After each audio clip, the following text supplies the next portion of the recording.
Bismillahirrahmanirrahim. Assalamualaikum warahmatullahi wabarakatuh. Alhamdulillah wassalatu wassalamu ala Rasulillah wa ala alihi wa sahbihi wa mawala. Qala Allah Ta'ala fi kitabihil karim, a'udzu billahi minasyaitonir rajim. Bismillahirrahmanirrahim. Ya ayyuhalladzina amanu taqullaha haqqa tuqatih wa la tamutunna illa wa antum muslimun. Shadaqallahu adzim.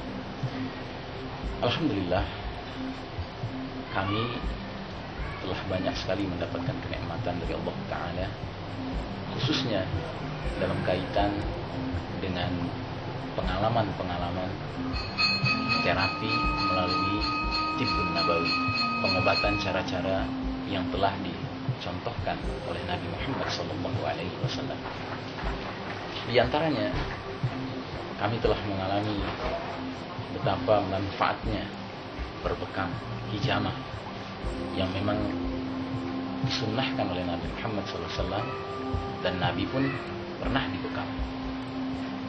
Berbekam pelan tetapi pasti semakin tersosialisasi, semakin populer di kalangan masyarakat kita, dan ini adalah satu perkara yang patut kita syukuri, sebab masih banyak orang di luar sana, terutama para praktisi medis modern, yang meragukan berbekam ini. Maka kami telah membuktikan bahwa dengan secara rutin, secara disiplin, dan secara baik kita melakukan berbekam, insya Allah kesehatan kita akan terpelihara. Itu sifatnya adalah maintenance. Tetapi juga ketika memang kita sedang terganggu kesehatan, lalu kita berupaya untuk melakukan upaya-upaya kuratif dengan berbekam, manfaatnya pun sangat terasa. Dan berbekam ini, sebagaimana ajaran Islam lainnya, adalah satu sunnah Rasul yang sesungguhnya tidak sulit untuk dikerjakan oleh seorang muslim, asalkan dia mau belajar dan dia bersungguh-sungguh ingin melatih diri melakukannya. Sebab kalau seandainya dia sangat sulit, maka sudah barang tentu alangkah anehnya kalau Nabi justru menganjurkan kita untuk berbekam. Saudara sekalian rahimakumullah, di samping itu banyak lagi bentuk-bentuk Tibbun Nabawi lainnya yang bisa kita rasakan khasiatnya. Di antaranya misalnya Nabi Muhammad SAW menyatakan dalam sebuah hadis manfaat khasiat dari habbatus sauda atau jintan hitam. Kurang lebih dalam hadis itu dikatakan oleh Rasulullah SAW bahwasanya habbatus sauda merupakan penawar atau obat bagi segala jenis penyakit illa sam, kecuali as-sam. As-sam ini maknanya artinya kematian, dan memang kematian tidak ada obatnya. Nah, saudaraku rahimakumullah, kita sebagai seorang muslim sangat perlu untuk berkenalan dengan Tibbun Nabawi.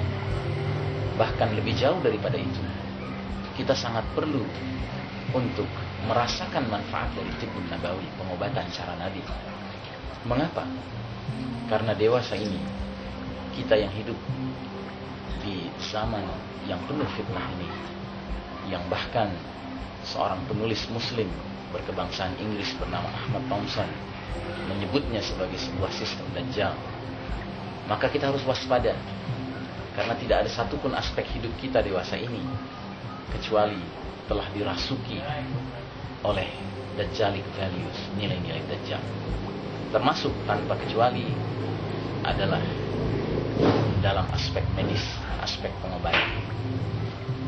Sehingga Ahmad Thompson di dalam bukunya Sistem Dajjal menyatakan bahwasanya sistem medis Dajjal, sistem medis modern, memiliki paradigma yang sangat berbeda dengan paradigma Tibbun Nabawi, pengobatan cara Nabi.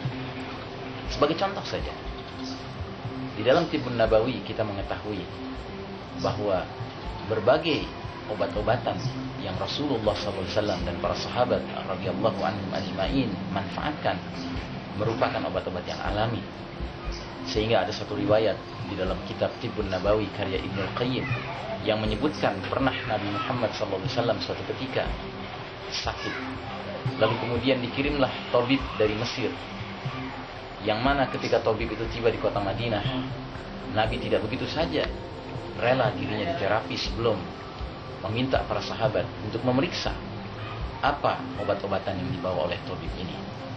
Ternyata begitu ketahuan bahwa obat-obatan yang dibawanya adalah farmakopea atau obat-obatan kimiawi, Nabi SAW kemudian menyatakan, kami adalah suatu kaum yang tidak berobat dengan obat-obatan farmakopea. Nah, justru sebenarnya di dalam medis modern dewasa ini, obat-obatan kimia lah yang menjadi andalan utama.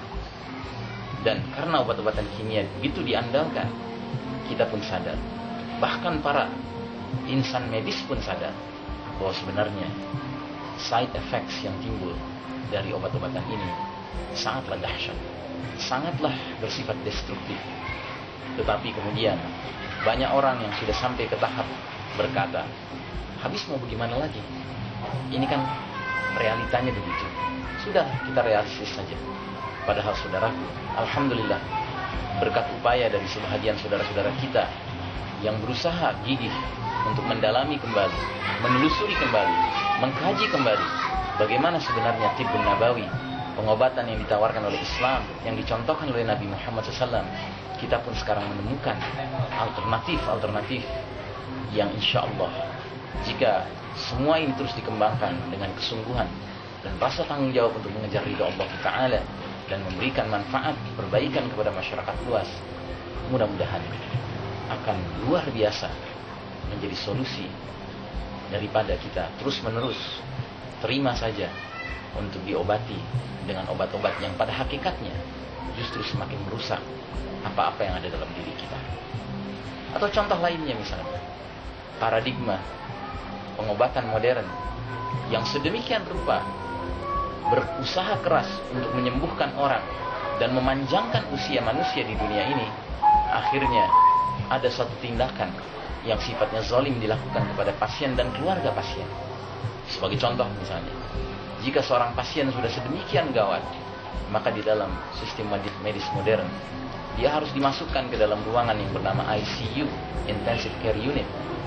Dan bila dia sudah dimasukkan ke dalam ICU dengan berbagai instrumen-instrumen medis yang diletakkan di dalam tubuhnya, maka keluarganya mengalami deprivasi, mengalami pengurangan bahkan penghapusan hak untuk mengunjunginya.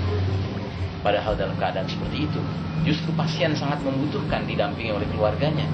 Bahkan boleh jadi dia sudah membutuhkan untuk dibimbing dengan talqin. Tetapi dengan dalih ingin memperpanjang usia seseorang, maka keluarganya dihalang-halangi dari memberikan hak, bahkan kewajiban mentalkinkan saudaranya yang sudah dalam keadaan payah itu. Nah, oleh karenanya di dalam tibbun nabawi kita memahami bahwa sebenarnya antara penyakit dengan kematian tidak otomatis memiliki korelasi.